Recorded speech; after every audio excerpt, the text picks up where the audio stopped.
달리기를 시작한 지 꽤 되었다. 언제 처음 달리기를 시작했는지 기억이 나지 않을 만큼 까마득할 정도다. 그동안 달리기만 해왔지 달려온 기억을 돌아볼 기회가 많지는 않았다. 그래도 러닝 기록을 남겨놨기에 그 시작의 순간으로 돌아가 볼 수 있었다. 기록 이전의 기억은 찾을 길이 없기에 아쉽지만 남겨놓은 것이 어딘가. 갤럭시 노트 3의 S 헬스 앱을 이용해 처음 러닝 기록을 시작했다. 기록 저장에 한참 재미가 붙었던 것 같다. 그러다가 나이키 런클럽 앱을 같이 쓰게 되었고 조금 더 보수적으로 측정해주는 나이키 런클럽을 주로 이용하게 되었다. 계정만 있으면 들어가 볼 수 있는 NRC에 기록되어 있는 러닝 기록의 시작이 2017년 9월 정도이다. 삼성폰을 사용했을 때를 생각하면 기록 저장은 대략 2016년도 초부터 시작하지 않았나 싶다. 그러다가 자전거를 탈 때 사용했던 스트라바를 거쳐 지금의 가민까지 오게 되었다. 러닝 유튜브 채널을 시작하면서 나의 러닝 생활에 대해 뒤돌아보았다. 그리고 인지하지 못했다면 평생을 가지고 갔을 것 같은 러닝 부작용들에 대해서 생각을 해보게 되었다. 한동안 이러한 달리기 생활의 부작용, 러닝 부작용에 대한 이야기를 블로그와 유튜브에서 조금 다루어 볼까 생각하고 있다.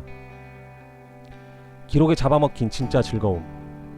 필자가 처음 마라톤 대회를 나간 것이 2018년도이다. 딱 5년 정도가 지났고 그 사이에 크고 작은 대회들을 몇 개 뛰었다. 마라톤 참여를 시작하면서 러닝 기록에 대한 집착은 더 심해졌던 것 같다는 생각이 들었다.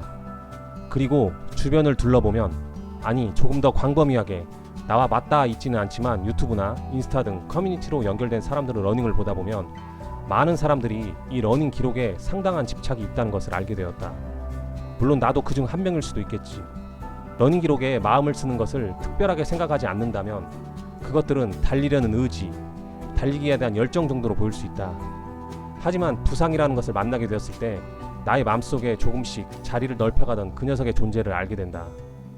정신 차리고 잘 들여다보면 나의 즐거움이 지속적으로 기록이라는 것에 잠식당하고 있었다는 것을 깨닫게 된다. 잠식은 마음과 물질 양면에서 이루어진다. 1년 전쯤 처음 카본 러닝화라는 것을 구매하게 되었다. 사지 말아야지 참고 참다가 세일 기간을 버티지 못하고 질러버린 신발이었다. 그때 신발 하나를 바꾸었을 뿐인데 기록은 5분대에서 4분대로 큰 점프가 이루어졌다. 그것은 그냥 신세계였다. 20만원이 넘는 거금이 들어갔지만 이게 하이 테크놀로지의 힘이구나 하고 감탄했었던 기억이 있다. 러닝 일지에 저장되는 기록은 그렇게 나도 모르게 확인하는 결과에서 달성하는 목표로 바뀌었던 것 같다. 손실 편향은 계속 일어났다.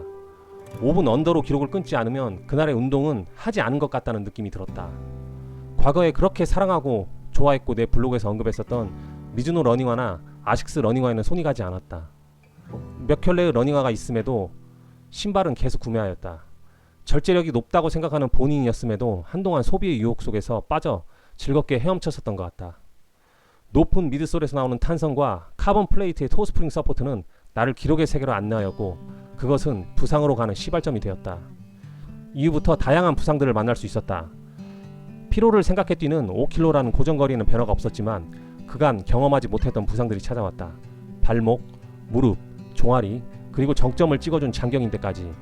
부상이 생기면 쉬어주고 좀 나은 것 같으면 또 뛰고 나의 달리기 일상은 그것이 반복이었다. 이후 걷기도 힘든 통증에 병원도 몇 번 다녀왔다. 다들 그러는 것 같아서 그것이 어떤 문제가 있으리라고 생각하지 않았다. 사람은 생각할 시간을 갖지 않는다면 생각하지 않고 그러면 돌아볼 수 없는 동물이다. 돌아보고 나서야 알았다. 아, 내가 러닝 기록이라는 괴물에게 마음의 자리를 내주었구나. 평생 동안 하게 될 달리기 인생에 있어 러닝 기록은 중요하지 않다. 그것은 내 자유의지에 대한 결과론적 부분이며 다 표면적인 것일 뿐이다. 누군가에게는 그 표면적인 기록이 중요하다. 조금이라도 기록을 앞당기며 느끼는 쾌감, 어떤 미션을 수행했다는 성취감도 느껴지며 그것들을 동기부여로 삼는다. 하지만 다시 한번 말하지만 그것은 어디까지나 표면적인 것일 뿐이다.